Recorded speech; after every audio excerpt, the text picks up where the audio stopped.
ഭാര്യയെ ചീത്ത പറയാനല്ല കെട്ടിയത്, ത്വലാഖ് ചൊല്ലാനല്ല കെട്ടിയത്, വീട് അടിച്ചു വാരുന്ന പണി ഏൽപ്പിക്കാനല്ല കല്യാണം കഴിച്ചു കൊണ്ടുവന്നത്.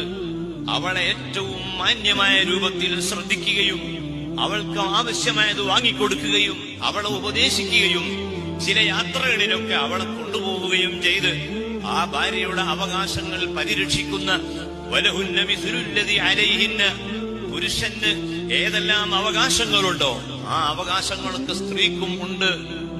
പുരുഷൻ വിളിച്ചാൽ സ്ത്രീ വരണം എന്ന് ഖുർആനിലുണ്ട് എങ്കിൽ, അതേ ഖുർആൻ തന്റെ ഹദീസിലുണ്ട് എങ്കിൽ ഖുർആൻ പറയുന്നു, സ്ത്രീ വിളിച്ചാൽ, ഭാര്യ വിളിച്ചാൽ പുരുഷനും പോകണം.